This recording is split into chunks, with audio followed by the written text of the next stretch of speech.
पढ़ लिया था पिछले क्लास में चैप्टर 7 तक, लेकिन आज हम लोग चैप्टर 14 शुरू कर रहे हैं। ये इजी थोड़े बहुत चैप्टर्स होते हैं तो उनको हम लोग पहले ख़त्म कर लेते हैं। हम लोग चैप्टर 14 में पढ़ रहे हैं जिसका नाम है पादप कार्यकी यानी कि प्लांट फिजियोलॉजी। प्लांट फिजियोलॉजी के बारे में लोग पढ़ेंगे, इसकी एक्सरसाइज को हम लोग सबसे पहले पढ़ेंगे और उन क्वेश्चनों को समझेंगे। तो हम लोग आते हैं एक्सरसाइज पर। तो एक्सरसाइज में है अभ्यास प्रश्न और पहला प्रश्न है इसमें, पौधों में हरिमहीनता यानी क्लोरोसिस, हरिमहीनता मतलब जो हरे क्लोरोप्लास्ट पाया जाता है उसकी हीनता, उसकी कमी किसके कारण से होती है। पौधों जो हरिमहीनता होती है वो किसके कारण से होती है। भूमि में मैग्नीशियम तथा लोहे की अल्पता, जो ज़मीन होती है उसमें जब मैग्नीशियम और जो आयरन होती है उसकी अल्पता यानी कि कमी हो जाती है तब पौधों में हरिमहीनता होती है। क्या होती है, पौधों में हरिमहीनता होती है। क्लियर। अगला क्वेश्चन है कि जड़ों द्वारा अवशोषित खनिज पदार्थ पत्तियों तक पहुंचते हैं। जो जड़ों द्वारा जो अवशोषित पदार्थ होते हैं वो खनिज पदार्थ जो होते हैं पत्तियों तक पहुंचते हैं। कैसे पहुंचते हैं, जाइलम द्वारा। किसके द्वारा, जाइलम द्वारा। ठीक है। एंजाइम जो प्रकाश संश्लेषी C4 चक्र को उत्प्रेरित करता है, एंजाइम जो प्रकाश संश्लेषी जो C4 चक्र होता है उसको जो उत्प्रेरित करता है वो कौन सा होता है, PEP कार्बोक्सिलेज। PEP कार्बोक्सिलेज जो होता है वो एंजाइम जो होता है जो प्रकाश संश्लेषी C4 चक्र को उत्प्रेरित करता है। कौन सा, PEP कार्बोक्सिलेज। और वायुमंडलीय नाइट्रोजन स्थिरीकरण के लिए उत्तरदायी एंजाइम होता है।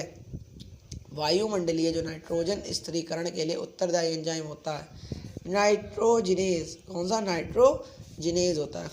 लेग्यूमिनोसी कुल के पौधों की जड़ों की ग्रंथियों के में होता है।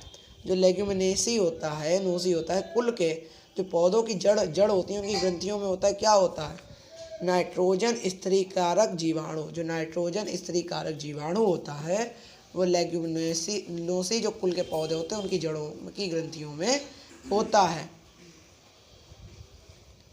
ठीक है। और अगला क्वेश्चन है कि एक लघु मात्रक तत्व जो पादप वृद्धि एवं रेडियो आइसोटोप की तरह आवश्यक होता है। एक लघु मात्रक तत्व जो एक लघु मात्रा में जो तत्व होता है जो पादप वृद्धि एवं रेडियो आइसोटोप की तरह आवश्यक होता है तथा जो कैंसर की चिकित्सा के लिए उपयुक्त होता है, और जो कैंसर की चिकित्सा के लिए भी उपयुक्त होता है वो कौन सा होता है, कोबाल्ट। कौन सा होता है, कोबाल्ट होता है। ठीक है। अगला क्वेश्चन है, कोशिका में खनिज लवणों का प्रवेश होता है। जो कोशिका में जो खनिज लवण होते हैं उनका प्रवेश होता है, कैसे होता है, आयनों के रूप में। किसके रूप में, आयन होते हैं उनके रूप में होता है।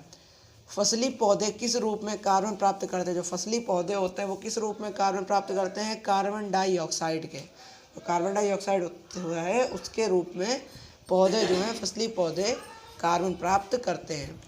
निम्न में से कौन सा सूक्ष्म मात्रिक तत्वों का है, निम्न में से कौन सा सूक्ष्म मात्रिक तत्वों का है, ZnCO, मॉलिब्डेनम, और जिंक हो गया, कोबाल्ट हो गया, बोरॉन हो गया और मॉलिब्डेनम हो गया। ये सब क्या होगा, सूक्ष्म मात्रिक तत्वों का है। ये सूक्ष्म मात्रिक तत्व होते हैं। हाइड्रोपोनिक्स का अर्थ है, हाइड्रोपोनिक्स का अर्थ क्या होता है, जलीय संवर्धन माध्यम के पौधों को उगाना। जो जलीय संवर्धन माध्यम के पौधे होते हैं उनको उगाना ही हाइड्रोपोनिक्स का अर्थ होता है। जलीय संवर्धन माध्यम में जो पौधे होते हैं उनका उगाना ही हाइड्रोपोनिक्स का अर्थ होता है। अगला क्वेश्चन है, यदि पर्णहरिम को जलाया जाए तो क्या प्राप्त होता है, मैग्नीशियम। अगर पर्णहरिम को जलाया जाए तो हम लोग को मैग्नीशियम की प्राप्ति होती है। 12वां है, कोशिका में सबसे अधिक सामान्य स्वतंत्र आयन है। तो कोशिका में सबसे अधिक और सामान्य स्वतंत्र आयन कौन सा है, पोटेशियम का। किसका, पोटेशियम का। ओह सॉरी, दिख रहा।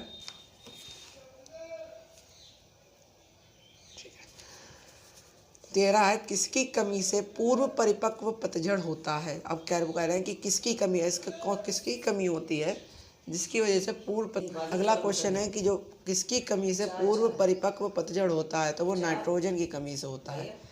14वां है अरंडी के बीजों में संचित भोज्य पदार्थों को पचाने के लिए किस एंजाइम की आवश्यकता होती है। जो अरंडी के बीजों में संचित भोज्य पदार्थों को पचाने के लिए किस एंजाइम की आवश्यकता होती है, वो होती है लाइपेज। जो लाइपेज एंजाइम होता है उसकी आवश्यकता होती है अरंडी के बीजों को संचित भोज्य पदार्थों को पचाने के लिए। ठीक है। 15वां क्वेश्चन है उत्कुटन यानी कि बोल्टिंग की प्रक्रिया किस पादप हार्मोन के द्वारा उत्पन्न की जाती है। जिब्रेलिन के द्वारा। किसके द्वारा? जिब्रेलिन के द्वारा। ये जो है उत्कटन की प्रक्रिया पादप हार्मोन के द्वारा की जाती है, जिब्रेलिन के द्वारा की जाती है। वृद्धि रोधक ग्रोथ इनहिबिटर पादप हार्मोन है ABA। जो वृद्धि रोधक जो होता है, वृद्धि को रोकने वाला जो पादप हार्मोन होता है वो ABA होता है। 7वां फ्लोरीन। ओ ये क्या लिखा भाई? फ्लोरीन, ये तो मिटला हुआ है। फ्लोरीन वल आओ जो भी हो। फ्लोरीन किसका लक्षण है? तो कोई भी हो, फ्लोरीन अगर बग दिख जाए, हाँ फ्लोरीन बग, हाँ फ्लोरीन बग कुछ ऐसे हो, और ये किसका लक्षण अगर आ जाए तो आप बोलोगे मारफेक्टिन का लक्षण होता है।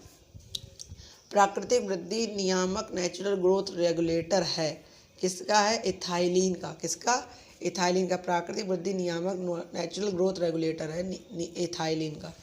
प्रकाश अनुवर्तन, जो प्रकाश अनुवर्तन होता है फोटोट्रोपिज्म में लिप्त हार्मोन है। जो प्रकाश अनुवर्तन जो फोटोट्रोपिज्म में लिप्त हार्मोन है वो कौन सा है? IAA है। अगला क्वेश्चन है कि प्रसुप्ति डोरमेंसी होती है, प्रसुप्ति होती है और किसके कारण होती है? ये किसके कारण होती है? एब्सिसिक अम्ल के कारण। एब्सिसिक अम्ल होता है उसके कारण प्रसुप्ति होती है। दीर्घ प्रदीप्तिकाली पौधे लॉन्ग डे प्लांट्स में पुष्पीकरण किसके द्वारा प्रेरित होता है? जिब्रेलिन के द्वारा ही प्रेरित होता है। सामान्यतया वृद्धि के लिए इष्टतम तापमान ऑप्टिमम टेम्परेचर होता है कितना? 25 से 30 डिग्री सेंटीग्रेड जो वृद्धि के लिए मतलब अच्छा तापमान, इष्टतम तापमान, ऑप्टिमम टेम्परेचर होता है। श्वसन गुणांक जो होता है RQ को किस प्रकार लिखते हैं? CO2/O2। जो CO2/O2 होता है वो श्वसन गुणांक होता है। CO2 कितनी कार्बन डाइऑक्साइड है और कितनी हम लोग ले रहे हैं, कितनी छोड़ रहे हैं, कितनी ले रहा है, कितनी ले रहा है, कितनी छोड़ रहे हैं। पौधों में उल्टा होता है। कहीं कहीं पे ऐसा होता भी है जो ऑक्सीजन ही पौधे लेते हैं, लेकिन ज़्यादातर पौधे जो हैं कार्बन डाइऑक्साइड ही लेते हैं। ग्लाइकोलाइसिस को अन्य किस नाम से जानते हैं? EMP के नाम से जानते हैं। साइटोक्रोम का कार्य है। साइटोक्रोम का कार्य क्या है? इलेक्ट्रॉन स्थानांतरण। तो साइटोक्रोम का कार्य क्या है? इलेक्ट्रॉन स्थानांतरण। अगला क्वेश्चन है ऑक्सीश्वसन में CO2 निकलती है। ऑक्सीश्वसन में CO2 निकलती है 3 पदों में।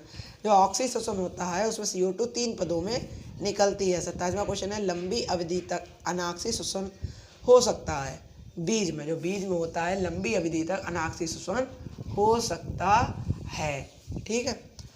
ETS में सबसे अधिक हाइड्रोजन ग्राही पदार्थ है। जो ET होता है उसमें सबसे अधिक हाइड्रोजन ग्राही पदार्थ होता है NAD का।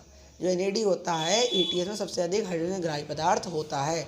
ऑक्सी तथा अनॉक्सी श्वसन में सामान्य है ग्लाइकोलाइसिस। जो ग्लाइकोलाइसिस होता है वो ऑक्सी तथा अनॉक्सी श्वसन में सामान्य है। ATP का निर्माण होता है। ATP का निर्माण कैसे होता है? माइटोकॉन्ड्रिया की भीतरी सतह पर। माइटोकॉन्ड्रिया की भीतरी सतह होती है उसमें ATP का निर्माण होता है। प्रकाश संश्लेषण का संवहन होता है चालनी नलिकाओं द्वारा ही इनका जो है पादप संश्लेषण का संवहन होता है। प्रकाश संश्लेषण का श्वसन दोनों में आवश्यक है। प्रकाश संश्लेषण तथा श्वसन दोनों में आवश्यक है। कैसे? साइटोक्रोम। तो साइटोक्रोम होता है प्रकाश संश्लेषण तथा श्वसन दोनों में आवश्यक। कैसे क्या होता है? साइटोक्रोम आवश्यक होता है।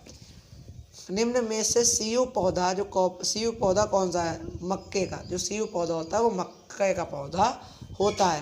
प्रकाश तंत्र सेकंड मिलता है। प्रकाश तंत्र सेकंड किस में मिलता है? ग्रेना में। किस में मिलता है? ग्रेना में मिलता है। जीवाणु प्रकाश संश्लेषण में हाइड्रोजन देता है H2S। H2O जो है क्या देता है, प्रकाश संश्लेषण में हाइड्रोजन देता है। हिल अभिक्रिया की मुख्य तत्व है। हिल अभिक्रिया का मुख्य तत्व क्या है? क्लोरोप्लास्ट में एक अपचयित पदार्थ तथा ऑक्सीजन। जो हिल अभिक्रिया में मुख्य तत्व है क्या है? क्लोरोप्लास्ट में एक अपचयित पदार्थ तथा ऑक्सीजन। बरसात में लकड़ी के दरवाजे फूलने का कारण क्या होता है? अंतः शोषण। जो अंतः शोषण हो जाता है, जो शोषण या अवशोषण होता है, वही इसका कारण होता है। बरसात में हम लोग की लकड़ी फूल जाती है, दरवाजे फूल जाते हैं। जल विभव, जो जल विभव होता है वो किस समीकरण से दर्शाते हैं? OP + TP। OP + TP के द्वारा जल विभव को दर्शाते हैं। किसके द्वारा? OP + TP। ठीक है, चलिए फिर आज का ये जो लेक्चर यहीं पे ख़त्म होता है। हम लोग का ये चैप्टर यहाँ पे ख़त्म हो गया 14। कल हम लोग पढ़ेंगे इसका 15 चैप्टर, आर्थिक वनस्पति, इकोनॉमिक बॉटनी। तब तक के लिए जय हिंद, जय भारत।